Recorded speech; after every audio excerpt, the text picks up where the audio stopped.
Assalamualaikum warahmatullahi wabarakatuh. Alhamdulillahi rabbil alamin, wassalatu wassalamu ala asyrafil mursalin Muhammadin wa ala alihi wa ashabihi wa man ittaba'ahu ila yaumiddin. Maha suci Allah Subhanahu wa taala yang kembali mempertemukan kita untuk sama-sama berupaya meningkatkan interaksi kita dengan Al-Qur'an. Langkah-langkah yang mesti kita tempuh agar kita menjadi sahabat Al-Quran. Para ulama memberikan pengarahan kepada kita dengan menggunakan paling tidak 3 istilah. Ada tafsir, ini berlandaskan surat Al-Furqan ayat 33, wala ya'tunaka bimathalin illa ji'naka bil haqqi wa ahsana tafsira. Apa arti tafsir? Dalam ayat ini dijelaskan, tidakkah orang-orang kafir itu datang kepadamu membawa sesuatu yang ganjil, melainkan kami datangkan kepadamu sesuatu yang benar dan paling baik penjelasannya. Tafsir artinya penjelasan. Kemudian dalam surat Muhammad ayat 24 ada kalimat tadabbur, afala yatadabbaruna al-Qur'ana am ala qulubin aqfaluha. Artinya, maka apakah mereka tidak memperhatikan Al-Qur'an ataukah hati mereka terkunci? Ada tafsir, ada tadabbur. Ini nampaknya yang perlu kita kembangkan saat ini. Apa arti tafsir? Para ulama memberi makna tafsir itu menjelaskan, menerangkan. Kemudian ada lagi yang disebut dengan tadabbur. Kalau tadabbur itu sasarannya adalah untuk mengambil petunjuk dari ayat.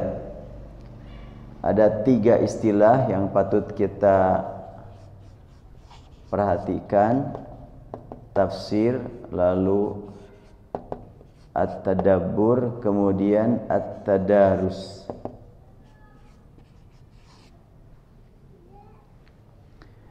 Kalau tafsir menjelaskan dan menerangkan, itu sesuai dengan kalimat fassara, itu adalah memberikan penjelasan. Berarti ada 2 arah, yang menjelaskan dan yang menerima penjelasan. Yang memberikan penjelasan yang memiliki ilmu tentang ayat-ayat Al-Quran, yang menerima penjelasan yang sangat mengharapkan dapat ilmu tentang Al-Quran. Sasaran dari tafsir adalah fahmul ma'na, ya, memahami makna ayat, itu sasaran dari tafsir. Sedangkan tadabbur sesuai dengan kalimat tadabbur, kata akar katanya adalah dabaro, dubur, itu artinya belakang. Berarti kalau tadabbur itu mengetahui apa di balik itu. Alhamdulillahi rabbil alamin diartikan segala puji bagi Allah, Tuhan semesta alam. Itu terjemah. Tafsirnya adalah bahwa kita memang tidak memiliki pujian selain milik Allah. Itu makna tafsir, kan? Bahwa dari manapun datangnya pujian milik Allah. Tadabburnya seperti apa? Hubungkan dengan diri kita. Kalau ada yang memuji, jangan bangga diri karena tidak layak kita mendapatkan pujian selain karena ada kenikmatan yang terdapat pada diri kita milik Allah. Berarti pujian tersebut hendaklah kita arahkan kepada pemiliknya. Ketika kita mendapatkan pujian, ketika kita memuji pun hati-hati, ingat, jangan cuma yang terlihat oleh kamu manusia yang dipuji, tetapi lihatlah yang menciptakannya. Jadi tadabbur terhadap alhamdulillahirabbil alamin dalam kehidupan sehari-hari kita tidak pernah merasa bangga dipuji, apalagi merasa ingin dipuji, apalagi berjuang untuk mendapatkan pujian. Itu hasil tadabbur. Nah, untuk supaya tercapainya tafsir dan tadabbur terus mencapai peningkatan, perlu ada tadarus. Para ulama Al-Quran menyebutkan tadarus itu harus ada interaksi antara semua peserta yang hadir. Diharapkan mudah-mudahan pertemuan setiap Rabu sore ini dari waktu ke waktu ada peningkatan, dan kita programkan majelis ini menjadi majelis tadarus Al-Quran. Prakteknya bagaimana tadarus Al-Quran itu? Dimulai dengan membaca, diperbaiki bacaan yang belum baik, kemudian digali makna ayat yang dibaca, dan kita minta bantuan kepada terjemah dan tafsir berbahasa Indonesia bagi yang memang belum memiliki kemampuan memahami bahasa Arab. Kemudian ditindaklanjuti dengan upaya semua yang hadir untuk menghayati makna dan kandungannya agar menjadi petunjuk bagi kehidupan pribadi kita semuanya. Itu yang disebut dengan tadabbur. Dan ini bisa dilaksanakan oleh kita semuanya di rumah masing-masing. Kemarin dalam umroh da'i itu, seorang ulama Mekah mengharapkan peserta umroh da'i sepulangnya ke tanah air semuanya mendirikan majlis tadarus Al-Quran. Caranya adalah memang masing-masing yang mengadakan pertemuan rutin. Kata ulama tersebut, upayakan rutinnya walaupun hanya 1 jam dalam sepekan, minimal sepekan sekali, tapi betul-betul rutin. Jangan sampai waktu semangat 3 hari terus-terusan, setelah itu berbulan-bulan gak ada lagi. Tidak demikian, tapi rutin terus dilakukan tadarus Al-Quran. Jadi tadarus yang sebenarnya bukan seperti yang kita kenal, hanya membaca giliran pada bulan Ramadan, hanya sebatas bacaan huruf. Tadarus yang sebenarnya adalah dari mulai bacaan huruf, diperbaiki bacaannya, dilanjutkan dengan memahami makna secara umum dari ayat yang kita baca, lalu dilibatkan semua yang hadir untuk menyampaikan isi hatinya saat mendengarkan isi ayat. Sejauh mana interaksi dia, reaksi dia terhadap ayat yang dibacakan dan disampaikan. Nah, setelahnya disampaikan oleh masing-masing, maka nanti akan mendapatkan ilmu yang bertambah dari semua yang hadir. Digabung, manakala ada yang bertentangan, tentu tidak dipaksakan untuk diperdebatkan, di stop saja dulu, dicatat, nanti disampaikan kepada yang lebih ahli. Jadi tidak dipaksakan dengan berdebat tanpa ilmu. Harus ada yang memang ahlinya. Tapi untuk sekedar di bawah, di rumah, ya bisa dilaksanakan oleh semua pihak.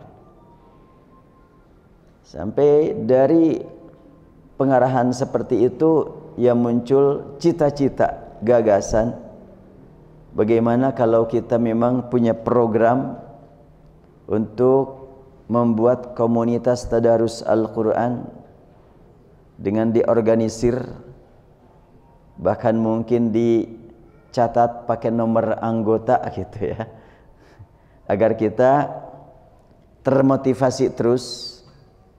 Taruhlah pemanya bulan ini kita sepakati tadarus dari mulai surat Al-Ikhlas sampai An-Nas umpamanya.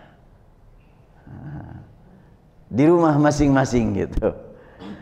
Kemudian manakala ditemukan sesuatu yang indah disampaikan untuk supaya dinikmati oleh semua pihak. Manakala juga menemukan satu kesulitan, sampaikan kepada ahlinya biar dibahas oleh ahlinya. Kira-kira bagaimana? Nah, kita programkanlah gitu. Dari mulai sekarang umpamanya, nanti masing-masing dikoordinir, umpamanya dicatat, langsung sajalah dikasih nomor. Sudah gitu. Ini umpamanya grup siapa, pertemuannya di mana, mengkaji surat apa poin yang sangat menakjubkan, apa pula poin yang dirasakan kesulitan untuk memahaminya. Saat tadabbur, pada saat tafsir, ya baca tafsir yang ada sajalah. Sudah banyak tafsir. Sebab untuk tadabbur itu diperlukan pemahaman umum saja tentang ayat, lalu diresapi. Dan tafsir itu kewajiban para ulama menyampaikan kepada murid-muridnya. Tidak semua umat berkewajiban untuk menafsirkan Al-Quran, sebab harus ada syarat-syarat yang terpenuhi untuk menjadi mufassir. Tidak bisa sembarangan orang menafsirkan Al-Quran. Untuk itu tafsirnya kita ikuti saja dengan yang ada. Tapi tadabbur kewajiban semua hamba Allah. Silahkan tadabburi. Karena itu tafsir itu sangat terbatas kepada mengambil makna, memahami makna. Tapi kalau tadabbur tidak ada batasannya. Silahkan sedalam-dalamnya komunikasikan diri kita, fikiran kita, perasaan kita dengan Al-Quran. Umpamanya arti ya ayyuhan nas, hei sekalian manusia, itu makna umum. Bisa ditafsirkan, oh ini panggilan untuk semua manusia.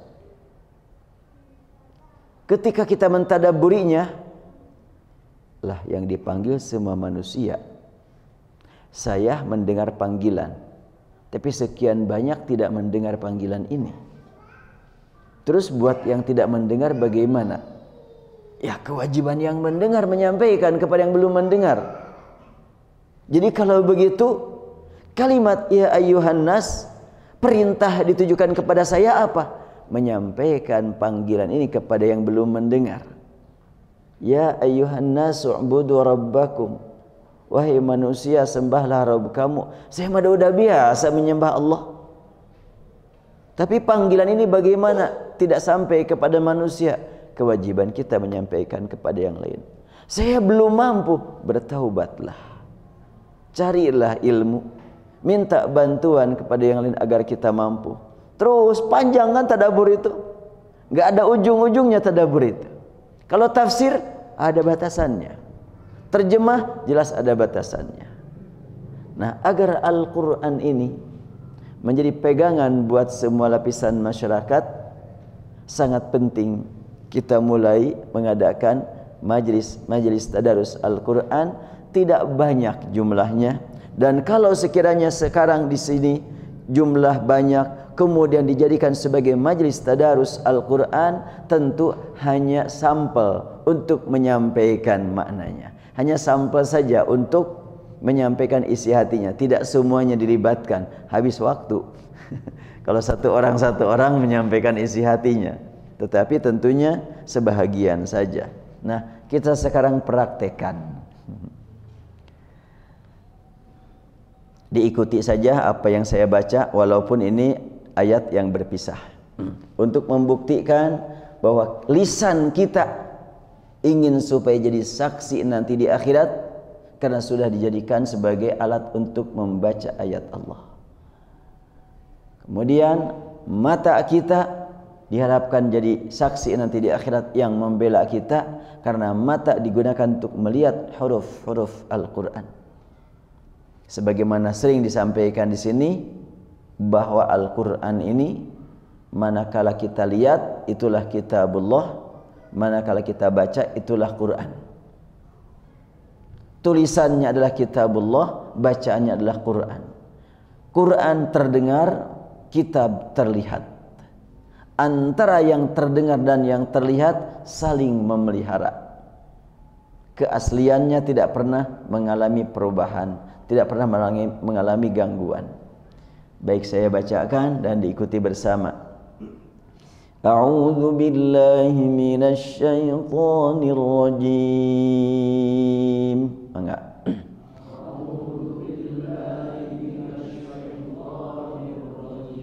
ولا يأتونك بمثل إلا جئناك بالحق وأحسن تفسيرا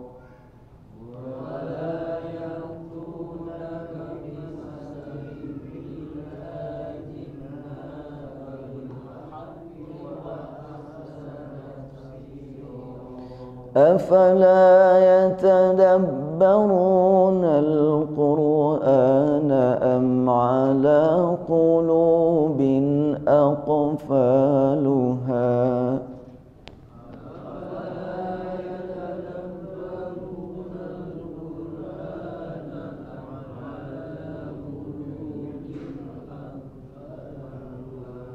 Ya. Dua ayat ini mengandung perintah agar kita berjuang untuk sibuk dengan Al-Quran melalui tafsir dan tadabbur. Tafsir, ada yang menafsirkan dan ada yang menerima tafsiran,